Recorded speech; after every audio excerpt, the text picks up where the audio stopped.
जीवन मिल गया, जिंदगी, नई जिंदगी मिली, रूहानी जिंदगी मिल गई और निश्चय उखड़ गया कि आत्मा बात्मा कुछ नहीं, परमात्मा कुछ नहीं, कोई नहीं आया हुआ है, हम तो मुगालते में थे, तो मृत्यु हो गई।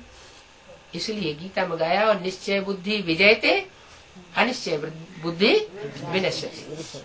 क्यों विजयते? क्योंकि उसकी बुद्धि में बैठता है कि जैसे 5 पांडव थे और 18 अक्षौणी सेना सामने खड़ी हुई थी, फिर भी कौन विजयी हुए? 5 पांडव विजयी हुए। क्यों विजयी हुए?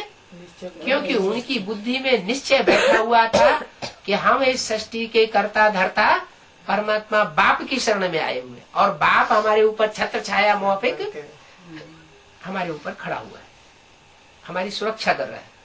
तो ये जो निश्चय जिनके अंदर जाग जाता है, वो जैसे उनका जन्म हो जाता है।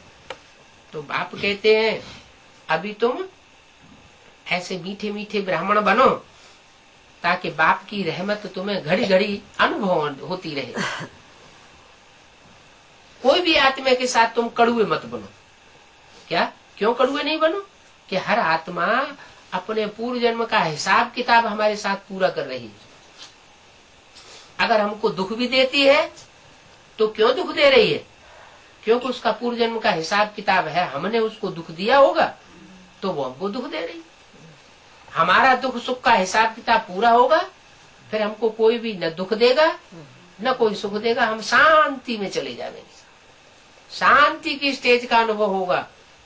जो शांति धाम में आत्मा होती है ना, उसको न सुख का अनुभव होता है और न दुख का अनुभव होता है।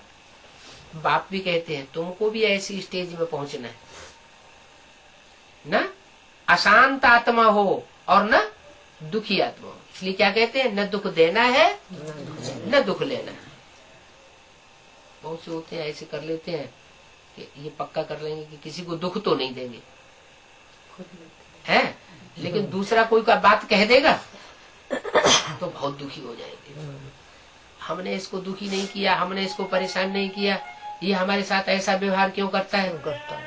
माने क्यों, क्या, कैसे की क्यों शुरू हो जाती है। आत्मा अंदर अंदर दुखी होने लगती है। तो दुख ले लिया ना।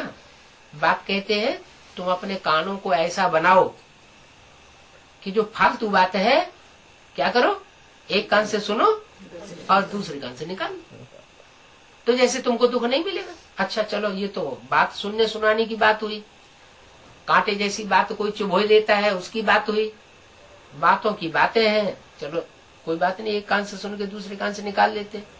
अब कोई क्रोध में आके चमाटी मार दे तब क्या करे? सहन करे, दूसरा गाल करते हैं गांधी जी की। तो उसने एक चमाट मारी तो गांधी जी तो कहते दूसरे में भी मार दो। बाप क्या समझाते हैं? ऐसे क्रोध के वातावरण से भाग जाना चाहिए। क्या क्रोध दिखा रहा है, अपने पूर्व जन्म का हिसाब किताब कोई पूरा कर रहा है, तो अपने बचाव के लिए क्या करना चाहिए? भाग जाना चाहिए।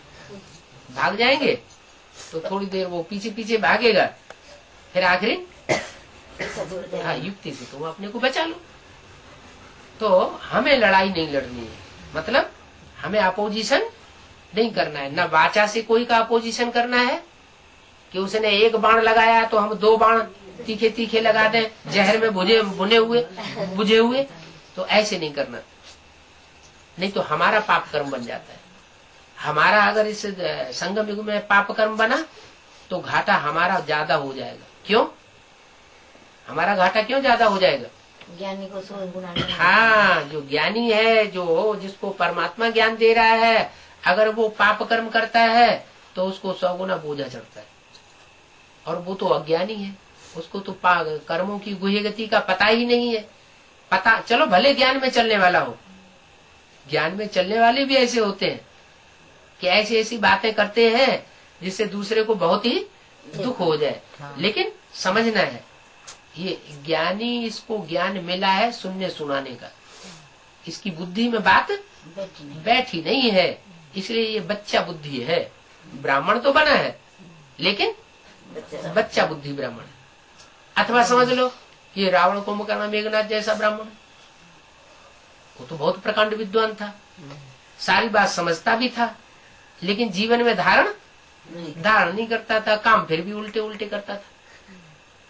तो बाप कहते हैं कि इस ज्ञान की गहराई को समझना चाहिए और समझ करके उसको धारण भी करना चाहिए। धारण करेंगे तो आगे बढ़ेंगे तो अपनी आत्मा ऐसी स्टेज में स्थिर कर देंगे कि दूसरों को भी अनुभव हो कि हाँ, ये कोई ज्ञानी आत्मा है। इसके अंदर ऐसा भाव नहीं है, फिर दूसरे धीरे धीरे समझने भी लगेंगे क्या कि हम ही गलती वाले हैं, इसकी कोई गलती नहीं है। तो समझना समझाना ये भी जरूरी है, और साथ साथ उस समझे हुए को जीवन में धारण करना भी जरूरी है। तो ये शंकर के द्वारा ये कार्य होता है संपन्न। कौन सा? समझने और समझाने का। लेकिन जीवन में धारण करने का भी कार्य संपन्न होता है क्या?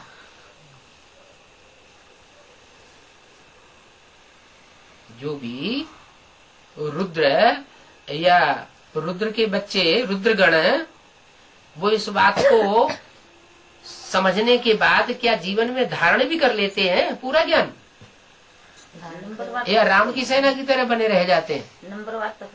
नंबरवार करते हैं, बंदर से मंदिर लायक बन जाते हैं धारण करके, हैं? वो जो राम की सेना है, जो शास्त्र में गाया हुआ है, प्रभु तरुतर, वो कपि तरुतर, प्रभु कपि तरुतर, माने डाल के ऊपर जो है वो प्रभु जी बैठे हुए हैं, डाल के नीचे, और वो डाल के ऊपर बैठा हुआ है, वो कथा कर रहे हैं, वो ऊपर से पेशाब कर रहा है बंदर। तो उसको ये ज्ञान ही नहीं है कि हम जिसकी कथा सुन रहे हैं, जिससे पढ़ाई पढ़ रहे हैं, उसका रिगार्ड करना चाहिए। तो बंदर हुआ ना। बाप कहते हैं मैं तुम जैसे बंदरों को फिर मंदिर लायक बनाता हूँ। कैसे बनाता हूँ? हाँ, उन ब्राह्मणों को शिक्षा देनी पड़े। कैसी शिक्षा देनी पड़े? जो सुधर जाते हैं नंबरवार, उन मीठों के साथ में मीठा व्यवहार करता हूँ, और जो बिगड़ते जाते हैं, रावण कुंभकर्ण मेघनाथ जैसे ब्राह्मण बनते हैं, उनको फिर तीखे तीखे बाणों के द्वारा मैं उनका या छलनी कर देता हूँ और उनको नष्ट कर देता हूँ। जो असुरों की दुनिया है वो खलास हो जाती है, और जो ब्राह्मण देवताओं की दुनिया है उसकी स्थापना हो जाती है।